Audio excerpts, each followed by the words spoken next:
Guys, this is Armani with Grubbs Infinity, Grubbs Acura, and Grubbs Volvo here in Grapevine, Texas. So today I'm going to be showing you guys a little bit of the things that I look for when I'm purchasing a pre-owned vehicle. So usually I'll start on the outside, but since I'm sitting inside, I'm going to kind of start and show you some of the things that you always want to look out for, especially when you're buying a car online or you're getting it from one of those dealers, down Harry Hines or one of those shady parts of town. Anyways, so I'm going to start with number one, and that's to check if the check engine light has been tampered with. And how you do that is right here. So with a typical vehicle, you'll have a key where you can turn it 2 clicks right before it starts over. Since this one here is the engine start, what I'll do is I'll push this button twice without my foot on the brake. And what you want to see is you want to see all the lights come up, including the check engine light. That tells you it has not been tampered with. Once I turn the vehicle on, that light should go away. The next thing I want to check is the steering wheel, right? I want to see if there's anything loose or knocking around in the front end. So what I'm going to do is I'm going to go lock to lock, right? And at the very end, you'll feel the end of the rack and pinion. And you'll hear a little bit of a thud, which is completely normal, but I don't feel anything loose. So everything feels nice and tight right there. Let's go lock all the way here. Beautiful. I kind of play around with it at the edge just to make sure everything feels nice and tight. Steering is good. There's no groaning. So that tells me the fluid is most likely at the correct level. Anyways, the other things that I'll check on, we'll take a step outside and have a look. So with the wheel at full lock, now I can take a look at the ball joints and the bushings.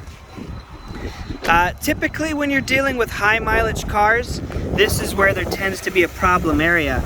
Now this is a brand new tire, but what you want to look out for is some kind of camber wear, which is on the inner or the outer side. You want to make sure that the tread is very uniform. When you start seeing like tapered edges here, that tells you that either it has a bad alignment or there's some kind of underlying issue with the suspension. So taking here, you can take a look. Here's the boots, which are nice and clean. There's no leaking fluid exploding from underneath there. So that tells me that the front axles are good. I don't have to worry about putting new axles or changing the boots. Now looking up here, here's the strut. You always want to check for any kind of leaking fluid, and everything is nice and dry. So dry is very, very good. Also taking a look, this is your compliance bushing, and this is actually a really nice setup. I'm also going to take a look at the lower ball joints here. And from what I can see, everything looks nice and dry. You have the transmission mount there. Again, I'm not seeing any kind of fluid leaking as well. The other thing that I like to do is I like to look at the tires, right? This one has got some Yokohama, so it tells me that the previous client most likely didn't skimp out on maintenance. When you see brand tires like Michelin's or Yokohamas, everything's good. Now here's the back tire, and just to show you, there's a little bit of a tapered edge, but that's all completely normal here. Everything is within spec, and then when you're checking for the tires, there's a little thing called a wear bar, and it'll be like a little bump right here. And once the tread hits this little wear bar, then it's time to replace the tire. So these tires probably have about, I'd say 20 to 30,000 miles left on them. Probably closer to 20, just depending on, the brand of tire and everything. Now we're gonna take a look at the brakes. And just to show you here, a little bit of surface rust right here is all completely normal. This is just bare metal. There's no paint on it. And when I look here, the calipers are nice and silver.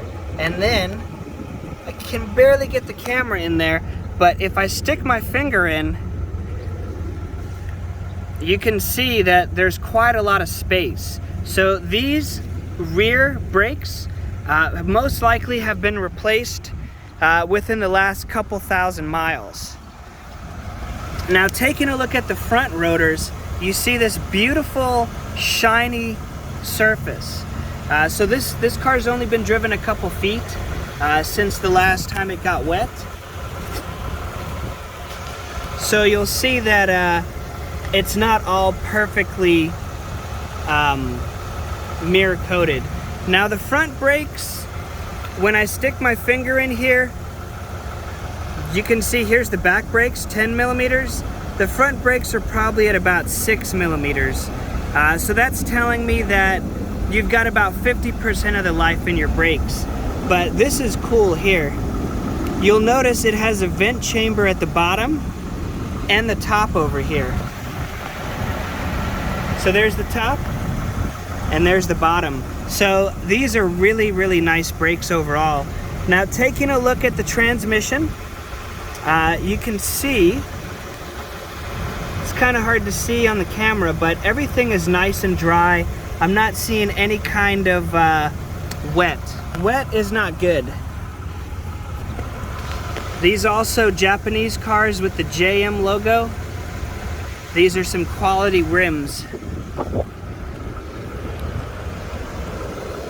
Taking a look around, let's look underneath.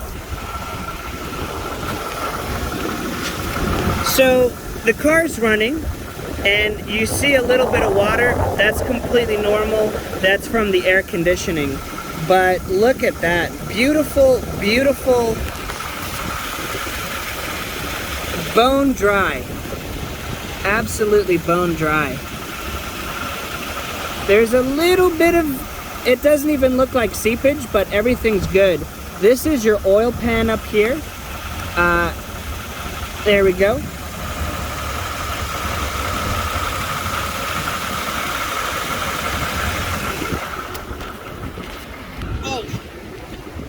Yeah, the underside looks really good. I'm not seeing any signs of leakage at all. So that is a pass for me. Now, this particular car has about 150,000 miles. When you go with a lot of domestic cars like Fords and Chevys, their gaskets tend to fail around 120 to 150,000 miles. Now, every car is different, but you'll often see a lot of old Chevys that have been beautifully well maintained and they just leak a little bit. So I use this solution. It's called AT205. I've actually used it in struts and all kinds of various applications. But anyways, let's go take a look at the other. So this little bar right here, that is for the steering. So what I'm going to do is I'm going to wiggle it. This is called the tie rod. I'm going to give it a nice hard tug. And if it has any looseness at all, you would replace either the outer tie rod, which is common, or the inner tie rod, which connects to the rack and pinion. Now the rack and pinion is right there. But again, notice how dry everything is. You do see a little bit of built up dirt, but that's all good. Also, looking at this right here, this is your sway bar bushing. Everything is nice and tight. So whoever had this took really great care of it. They may have been replaced at some point in time, but most likely they're original and they just haven't taken it off road. Now here's the strut tower, and you'll see again bone dry, but you'll notice this little piece is broken off. So dust can get in there. However, it's not any kind of maintenance emergency. I see the fluids here, I touch it, it feels nice and dry. So suspension looks like a pass to me. I don't feel any kind of knocking. A lot of times when you go over bumps, you'll hear like some kind of knock, like a knock knock, right? That's usually a sign of worn out compliance bushings, and it's pretty common that they'll go out. But based on how I've driven it in the parking lot, I'm not sensing any kind of compliance bushing issues so far. So let's take a look at the rear end and we'll see what we can find. Ooh. Again, everything here is bone dry. Even going up to the very front of the car, super, super dry. So everything's a pass for me. Here is your springs for the rear struts and suspension. And again, really, really nice. Now this little piece right here, this is another sway bar bushing. I'll give it a nice tug. No movement at all. These will usually, you'll know they're worn out when they get nice and shiny. You like to see just a little bit of caked dirt from over the years, right? This is all normal. But when you start to see shiny bits in suspension components, that's usually a sign that something is moving. And that's the last thing you want here. So let's check out the other side. Everything looks real good there.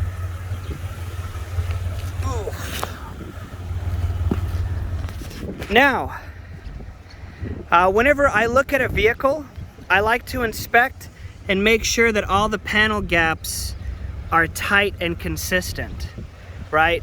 Manufacturers will usually have a little bit of a tolerance, and you can see it's a little tighter up here and a little looser here, but everything is within specification.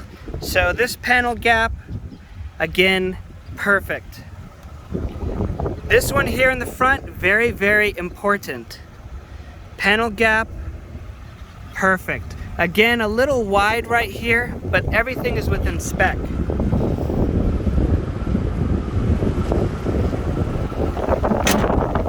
Just showing you the hood. Nice, beautiful panel gap. Everything is great there. I do notice, you'll see there's a little bit of a gap here where it's tight, and it's a little loose here. So this front bumper has most likely been repainted or replaced at some point in time, which is completely normal. But I also want to take a look and just take a closer look at it. So over here, again, nice tight panel gaps. Nice tight panel gaps. Also, when you're looking at the paint, you want to look for anything called orange peel or fisheye. Manufacturers will usually have a little bit of orange peel, where if you look at the paint, you'll see like some little bit of waves in the paint. A little is okay. However, when you have one area here that looks nice and smooth, but then you go here and there's a total difference in texture, it probably was a really bad paint job. And just taking a look at the front bumper here, they did a really great job on the paint. You cannot tell the difference. Without this little piece on the other side being a little off, it would be completely unknowable. Again, panel gaps, all good. Panel gaps, all good. Good panel gaps here. And everything in the back here looks to be nice and consistent. The rear tailgate, you want to feel with your finger, and all the panel gaps seem to be within spec. So with that being said, let's look under the hood. We're going to go ahead and check the fluids. I'm going to have her turned off here.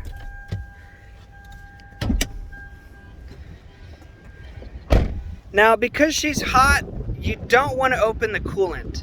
The system is pressurized, so it will spray you with 190 to 200 degree coolant, and that is not fun. So I've gone ahead and popped up the hood. This particular vehicle does have struts, and you can see that they hold the weight of the hood no problem at all. Now, feeling the struts, there is no sign of leakage, and it looks like most likely these were replaced within the last year or so. Maybe even sooner. They're brand new looking. So we're gonna go ahead and check here. We see we've got an AC Delco battery, and it's completely normal to have a little bit of corrosion here, just the off-gassing from the battery. Now, terminals look nice and good. Everything's tight, not loose. Tight, not loose. And we also have a little coolant reservoir. Now for Toyota and Lexus, it's pretty common to it. On Hondas, you'll typically see blue. Usually Ford will be green or blue. And Chevy usually has the orange decks cooled. But other than that, we'll go ahead. I got this panel removed, so we're gonna take. So here's the coolant. Again, I'm not opening up the reservoir that's pressurized. I'm just opening up this side. But again, gonna be really careful, making sure I don't have anything. Now, if you look here, and sorry, it's kind of hard to see in the video, but this is beautiful pink coolant. So most likely, the coolant has been within the last, I'd say, year or so. So you still have another 4 years left on that. You also want to go through and check the brake fluid. Now, ideally, you want to see a nice light yellow color. And sometimes you can only see it when you shine a light on it. Your brake fluid is hydrophilic, which means it attracts water moisture from the air. So I went ahead and checked the fluid reservoir, and you always want to be careful with these. You don't want to ever get any air in the system. But taking a look here, the fluid has a nice yellow tint to it. As it gets older and attracts more water, you'll start to see it turn black. When it's black, it's time to replace. Also, you want to see the line. It's right at the max line, which is good.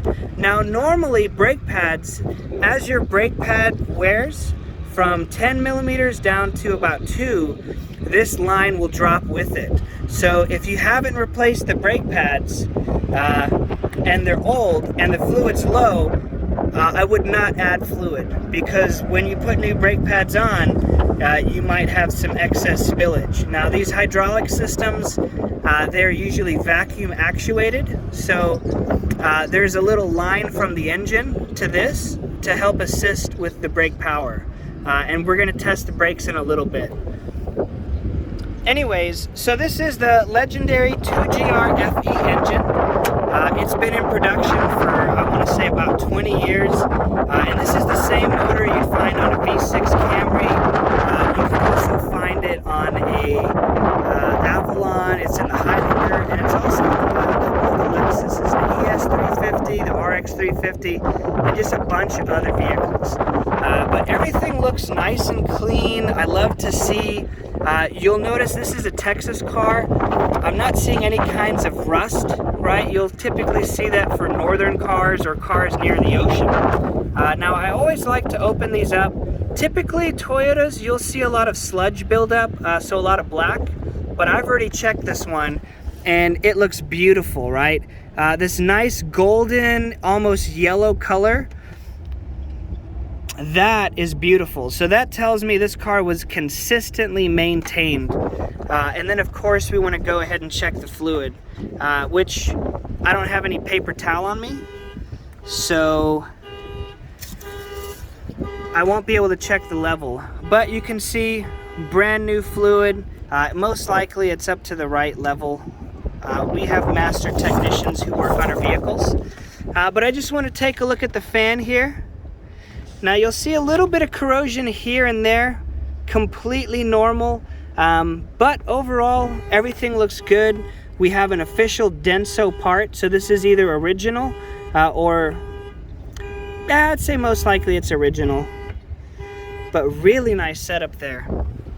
Anyways, so now we're gonna go ahead and we're gonna drive the vehicle.